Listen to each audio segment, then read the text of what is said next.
우리로 크게 읽을게요. 시작. 여호와여, 주께서 나를 살펴보셨으므로 나를 아시나이다. 주께서 내가 앉고 일어섬을 아시고 멀리서도 나의 생각을 아시오며 나의 모든 길과 내가 눕는 것을 살펴보셨으므로 나의 모든 행위를 익히 아시오니 여호와여, 내 혀의 말을 알지 못하시는 것이 하나도 없으시나이다. 주께서 나의 앞뒤를 둘러싸시고 내게 안수하셨나이다. 이 지식이 내게 너무 기이하니 높아서 내가 능히 미치지 못하나이다. 우리 두 손을 들어서 옆에 분한테 인사하고 축복하겠습니다. 둘, 셋. 빛이 있으라. 보시기에 좋았더라. 둘, 셋. 보시기에 좋았더라.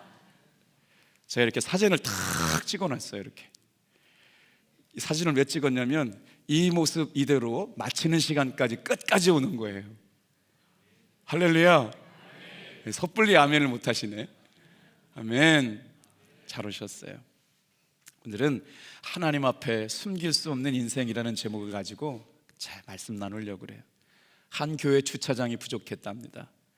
예배 시간마다 교회 주차할 곳이 없어서 아주 어려움을 겪고 있었는데, 그런데 교회 바로 옆에 주차장에 공터가 넓은 게 하나 있었다는 거예요.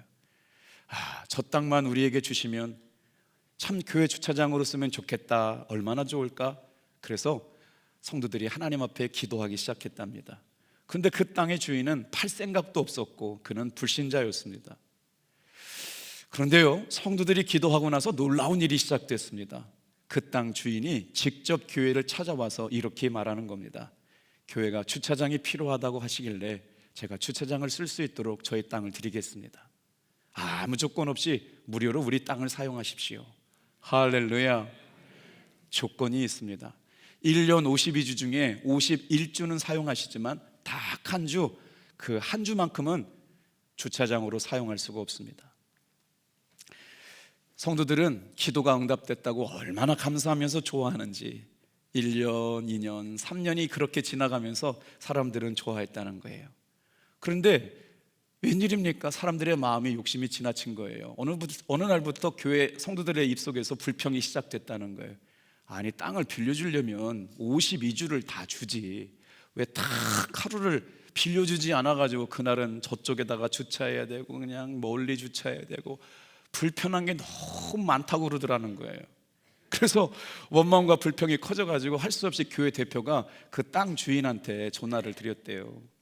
선생님, 빌려주신 주차장을 저희가 잘 쓰고 있는데 왜 특별하게 52주 중에 한 주만 주차장을 못 쓰게 하셨는지 이유가 있으십니까? 물어봤다는 거예요.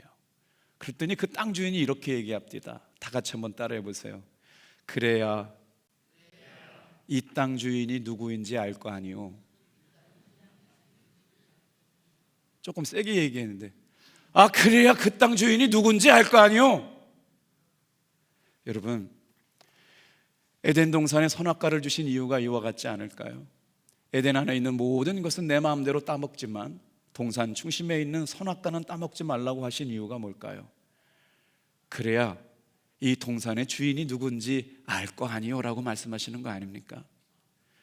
우리가 인생을 살아가면서 인생이 내 건 줄 알고 생명이 내 건 줄 알고 건강이 내 건 줄 알고 있지만 이 새벽을 깨어 기도해야만 시간의 주인이 누군지, 인생의 주인이 누군지, 물질의 주인이 누군지 여러분 알게 되는 시간 될 줄로 믿습니다. 죄를 범한 아담과 하와는 더 이상 에덴 동산에 머물러 있을 수 없게 됐습니다. 사순절 특별 새벽 기도회가 시작되면 목사는 끙끙끙끙 앓습니다. 저는 아무것도 할 수 없기 때문에 눈물이 나고 오늘도 조바심이 나는 거예요. 우리 성도들이 이 새벽에 몇 명이나 나올까? 과연 어떻게 깨어 기도할까? 제가 무슨 능력으로 성도들을 깨워서 기도할 수 있는 힘이 있겠어요? 그런데 기도할 때마다 하나님께서 은혜 주셔서, 어저께 간증 들으셨지만 김교정 집사님 같은 분이 그런 은혜를 받게 된다는 게 얼마나 우리 교회 복이냐. 여러분, 하나님께서 우리 교회에 주신 분명한 사인인 줄로 믿습니다. 분명한 사인일 줄로 믿습니다. 여기에 역사하신 하나님의 은혜가 있음을 믿는 여러분 되길 축복합니다. 이 시간에 주님이 여러분과 저를 만나 주실 줄로 믿습니다. 우리는 하나님 앞에 숨을 수 없는 인생이라는 거예요. 동산 각종 나무의 열매는 내가 의미로 먹되 선악을 알게 하는 나무는 먹지 말라. 이 동산의 주인이 내가 아니라는 걸 깨닫게 하시려고요. 에덴의 주인은 하나님, 창조주 하나님이십니다. 사랑하는 성도 여러분, 우리 인생도 마찬가지 아닐까요? 호렙산 기도를 한다고 그러니까 여러분 왜 이렇게 피곤합니까? 왜 이렇게 힘듭니까? 그런데 이렇게 깨어 기도할 때 하나님께서 하늘의 문을 여시고 우리의 가장 중요한 삶의 문제를 만지시고 해결해 주시려고 저와 여러분을 부르신 줄로 믿습니다. 우리에게 삶의 간증이 없었다면 이 시간 깰 수 있었을까요? 그거 모여봐야 별 수 없더라. 기도해봐야 별 수 없더라. 우리 중고등부 청년들이 하나님의 은혜와 사랑을 가지고 이 시간 깨어 기도하는데 어제 청년부에 조별 모임이 있었어요. 들으려고 들은 게 아니라 같이 잠깐 지나가다가 조별 모임 하는 이야기를 듣고 깜짝 놀랐습니다. 장로님들의 표정 한마디, 장로님, 권사님들의 말씀 한마디가 우리 중고등부 아이들은 평생 신앙의 기초가 된다고요. 무슨 얘기를 하느냐? 왕현정 장로님께서 은퇴하시는 은퇴 찬화 예배를 참석했던 대학교 새내기 1학년 학생이에요. 저한테 얘기한 게 아니고 청년 조별 모임 하는 거예요. 저는 꿈이 생겼습니다. 탑동교회 나오고 예수 믿고 나서 저희 부모님들은 다 예수도 안 믿습니다. 그런데 30년 동안 장로님이 은퇴하시는 모습을 보고 제가 너무 감동이 받아가지고요, 제 꿈은 탑동교회 장로가 되는 겁니다. 할렐루야. 누가 시킨 것도 아니고 누가 하라는 것도 아닌데 우리 성도님들이 장로님 존경해드리고 막 이렇게 높여드리고 하는 모습이 아름다웠던지 저도 깜짝 놀랐어요. 제가 볼 때 그렇게 열심 내는 애가 아닌 줄 알았거든요. 그런데 배우는 거 다 배워가지고 그런 고백을 하는 거예요. 장로님 은퇴하시고 나서 차량 선교사님이 부족해가지고요, 차량 선교사를 뽑아달라고 광고를 냈는데 우리 김상훈 장로님이 차량 선교사를 지원하셨대요. 그거 보통 어려운 일 아닌데 선임 장로님이 아름다운 모델을 보여주시니까 후임 장로님들이 그대로 섬김의 종을 따라가는 모습들. 여러분, 우리 인생 가운데 뭐가 제일 은혜가 돼요? 내 인생은 내가 주인이 아니고 하나님께서 주인이심을 믿고 고백할 때마다 우리는 하나님 앞에 절대로 숨을 수 없는 인생임을 깨닫고 이 시간에 간절하게 기도할 때 하나님께서 은혜 주실 줄로 믿습니다. 제가 좀 오늘 다르지 않아요? 호렙산 특별 새벽 기도가 시작되면 제가 뭔가를 해야 은혜 주실 줄 알고 제가 목소리를 높이고 힘을 내고 막 소리를 쳐야 하나님께서 은혜 주실 거라고 생각했어요. 그것도 하긴 해야 돼요. 근데 이제는 다 내려놨어요. 주님, 주가 일해 주시길 바랍니다. 주가 일하여 주실 줄로 믿습니다. 어제 김기중 집사님, 제 마음에 너무 큰 은혜가 됐어요. 하나님께서 역사해 주실 줄로 믿습니다. 오늘 시편 139편 말씀을 묵상하는데 이런 게 나와요. 하나님, 제 인생은 제가 주인이 아니라 하나님이 주인이십니다. 그래서 내 인생을 하나님 살펴보아 주시옵소서. 오늘 호렙산 기도가 첫날 시작되는 날인데 이 기도의 자리는 뭐 하는 시간일까요? 내 인생의 주인이 하나님이심을 고백하는 시간입니다.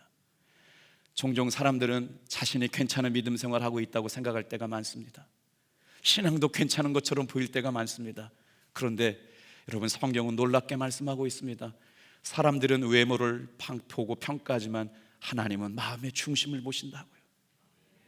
오늘 저와 여러분의 마음의 중심을 꿰뚫어 보시는 하나님의 은혜가 오늘 이 공간에 임하게 될 줄로 믿습니다. 시편 139편 23절 24절 하나님이여 나를 살피사 내 마음을 아시며 나를 시험하사 내 뜻을 아옵시고 내게 무슨 악한 행위가 있나 보시고 나를 영원한 길로 인도하소서. 사람은 자신의 모습을 정확하게 보기 어렵습니다. 다 괜찮은 것처럼 생각하고 살아갈 수밖에 없거든요.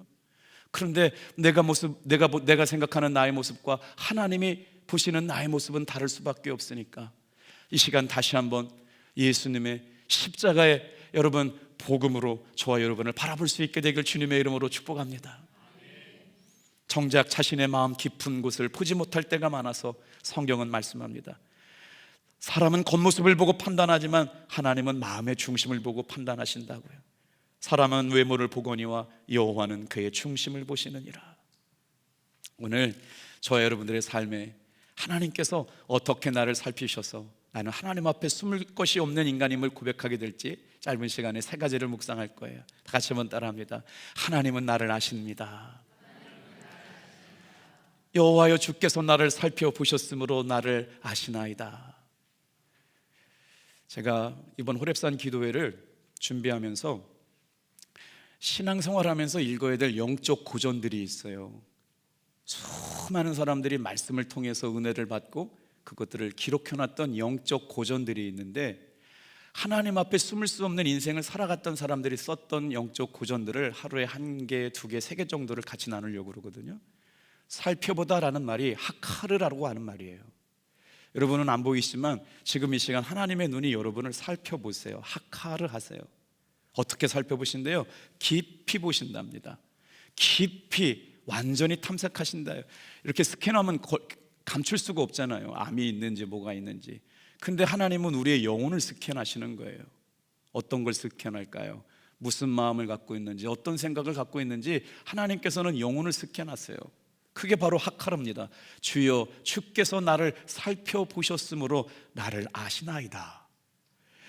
여러분 놀랍지 않습니까? 하나님께서 저와 여러분을 지금 스캔하시고 계세요. 영적 스캔이요. 어디가 아픈지, 어디가 힘든지, 어디가 눈물이 나는지. 초대교회 위대한 신학자 어거스틴이라는 사람이 젊은 날에 아주 방탕한 삶을 살았어요. 그리고 나서 어머니의 기도를 통해 가지고 하나님 앞에 돌아오고 난데 이런 얘기를 합니다. 사진 좀 한번 보여주실게요. 주님, 나는 주님을 피하려고 했지만 결코 주님 안에서 나는 주님을 피할 수가 없고 주님 안에서 나를 발견하게 되었습니다. 영어로는 confession이라고 고백되어 있는데 어거스틴이 쓴 책 중에 가장 위대한 걸작을 남겼던 고백록이라고 하는 곳에 여러분 하나님께서 나를 살피고 계신다는 고백이에요. 우리 시편 139편 여러분 1절 말씀 다시 한번 여러분과 제 목소리 읽어볼게요. 시작. 여호와여 주께서 나를 살펴보셨으므로 나를 아셨나이다. 그리고 성경은 히브리서 4장 13절 말씀에 이렇게 고백해요. 지으신 것이 하나도 그 앞에 나타나지 않음이 없고 모든 것이 벌거벗은 것 같이 드러나는도다. 우리는만 몰라요. 하나님 앞에 우리의 영혼이 발가 벗겨진 것처럼 다 드러나는데 우리는 내 죄를 감출 수 있다고 생각하고 내 교만을 감출 수 있다고 생각하고 내 욕심을 감출 수 있다고 생각하는데, 성경의 모든 기자들은 하나님 앞에 나타나지 않음이 없고 그 앞에 모든 것이 발가벗겨진다고, 우리의 영혼을 한 번에 하나님께서 스캔하시면 다 드러나는데 숨을 수 있다고 하는 것이죠. 오늘 이 시간 저와 여러분들은 하나님 앞에 숨지 말고 있는 그대로의 모습을 드러내고 주님 앞에 기도할 수 있는, 살펴보시는 하나님 앞에 내려놓는 여러분 되기를 주님의 이름으로 축복합니다. 그래서 누가복음에 나오는 죄인의 세리장 고백이 이거예요. 다 같이 한번 따라합니다. 하나님이여 나를 불쌍히 여기소서. 나는 죄인이로소이다. 이 얼마나 아름다운 고백인가요? 주님, 내가 죄인입니다. 나를 불쌍히 여겨주시옵소서. 주님만이 저와 여러분들을 아시고 기도에 응답해 주실 줄로 믿습니다. 두 번째입니다. 하나님 앞에 숨을 수 없는 인생이 된 게 왜일까요? 두 번째 한번 따라해 보실까요? 하나님은 우리의 생각을 아십니다. 우리 2절 같이 한번 읽어보겠어요. 시작. 주께서 내가 앉고 일어섬을 아시고 멀리서도 나의 생각을 밝히 하시오며. 주님께서 하카를 하셔가지고 나를 스캔하듯이 다 이렇게 살펴보셨어요. 그래서 아셨는데 하나님은 어떻게 하시느냐? 나의 생각을 아신다는 거예요. 생각이란 단어 히브리 원어가 뭐냐면요, 레아예요. 깊은 속에, 마음속에 갖고 있었던 의도도 아신다. 숨겨진 마음의 동기도 아신다는 거예요. 우리는 사람을 속일 수는 있어도 하나님을 속일 수는 없습니다. 그렇기 때문에 이 시간에 다 드러나게 되어 있어요. 그렇기 때문에 여러분 내면의 계획까지 알고 계신 하나님 앞에 사람은 행동을 보지만 하나님은 마음의 중심과 동기를 보시는 것이죠. 오늘 시간 저와 여러분의 삶의 가장 중요한 믿음의 동기를 하나님 앞에 드릴 수 있게 되기를 주님의 이름으로 축복합니다. 토마스 캠피스라고 하는 사람이 그리스도를 본받아라고 하는 책을 썼어요. 영적 고전과 함께 묵상하는 사순절 기간에 제가 저 말씀을 읽다가 참 감동을 받았는데요, 영어 표현이 되게 이상하게 표현되어 있어요. The imitation of Christ라고 써 있어요. 제가 어렸을 때 들었던 imitation이라고 하는 단어는 가짜 뭐 이런 단어였거든요. 그런데 라틴어로 imitation이라는 단어를 해석해 보니까 이런 단어예요. 본받다, 예수님의 삶을 닮아서 살아가다예요. 그런데 더 imitation of Christ라고 써가지고 저걸 왜 imitation이라는 단어를 썼을까, 그래서 다시 영어 사전을 찾아봤더니 imitation의 단어가 두 개더라고요. 깜짝 놀랐어요. 첫째, imitation은요, 모방입니다. 오늘 이 시간 우리는 예수 그리스도를 닮아 살기 위하여 이 시간에 온 줄로 믿습니다. 그때는 그리스도를 본받아 닮아 살아가다라고 할 때 여러분, 따라하다, 본받다, 그대로 살아내다가 이미테이션이었거든요. 근데 왜 같은 단어에 아주 다른 단어가 해석될까요? 두 번째 이미테이션이 영어로 쓰일 때는요, 짝퉁, 가짜가 됩니다. 본받아야 되는데 예수님을 잘못 받아가 본받아 사는 사람들은요, 짝퉁 그리스도인이 된다는 거예요. 나만 감동받았나 봐요. 난 너무 감동을 받았어요. 이야, 더 imitation of Christ, 예수 그리스도를 본받는 탑동교회 성도들 다 되시길 주님의 이름으로 축복합니다. 본받아 예수의 삶을 살아내는 사람들이 그리스도인이라고 그러는데, 제대로 본받지 못한 사람들은요, imitation, 예수 믿는 가짜로 예수 믿는 사람이 된다는 거예요. 짝퉁 그리스도인이 된다는 거예요. 저만 은혜 받은 걸로. 그렇구나. 오늘 그래서 토마스 아 캠피스는 주님 앞에 단순히 믿는 것이 아니라 예수님을 닮아 살기로 고백하면서 저렇게 뭐라고요? 그리스도를 본받아라고 고백을 했는데, 뭘 본받아요? 한 번만 따라해 주시겠어요? 그리스도를 겸손을 본받고, 순종을 본받고, 십자가 지는 삶을 본받고, 내려놓음을 본받고, 하나님과의 친밀한 삶을 본받겠습니다.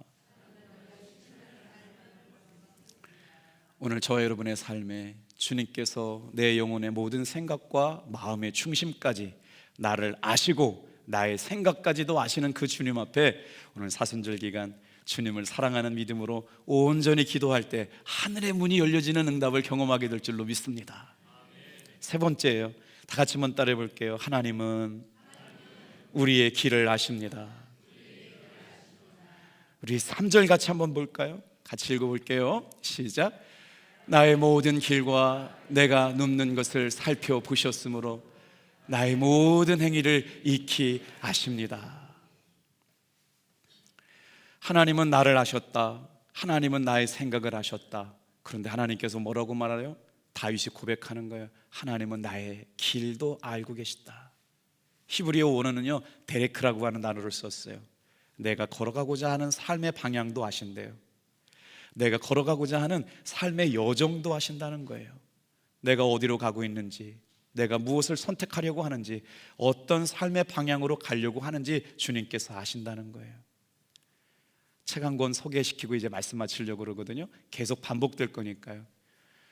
저희들은 저 영어책 원어로 보지 않고요, 번역된 본으로 봐서 그런데 책 제목이 너무 좋아요. 존 버년이라고 하는 사람이 감옥에 갇혀가지고요, 책을 쓰기 시작했어요. 그런데 위대한 걸작이 감옥에서 나옵니다. 저 영어책에 이렇게 써 있어요. The Pilgrim's Progress요. 천국 가는 길의 여정, 순례자의 노래, 이런 거였어요. 존 버년의 철로 역정이었거든요.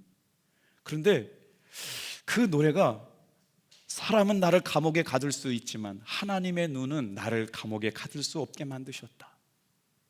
오늘 저와 여러분이 여러분 인생의 감옥에서 예수님의 보혈로 자유하게 얻어지는 여러분 되시길 바랍니다. 우리는 지금 천국 가는 길의 여정에 있는 믿음의 순례자라는 거예요. 과정의 승리가 결과의 승리가 될 줄로 믿습니다. 오늘 우리의 믿음의 삶의 결과가 여러분 천국이지만 과정을 중요시 여기셨어요, 하나님께서는. 그래서 순례자의 노래가 있는 건 아니겠습니까? 순례자의 고백, 순례자의 영, 신앙의 나그네 같은 삶을 살아가는 것을 주님께서 보셨다는 거예요. 우리 3절 말씀 좀 보시면서 말씀 들어볼까요? 나의 모든 길과 눕는 것을 살펴보셨으므로 나의 모든 행위를 익히 하시나이다. 저와 여러분의 말과 입술과 하나님을 향한 사랑의 마음이 하나님을 기쁘시게 하는 말들로 살아가게 되기를 주님의 이름으로 축복합니다. 잠언 5장 21절 말씀이에요. 대저 사람의 길은 여호와의 눈앞에 있나니 그가 그의 모든 길을 평탄케 하시느니라. 무슨 말씀일까요? 결론이에요. 하나님께서 아시기 때문에 가장 좋은 길로, 가장 선한 길로, 가장 아름다운 길로 우리를 이끌어 주실 줄로 믿습니다. 여러분 기대가 됐어요?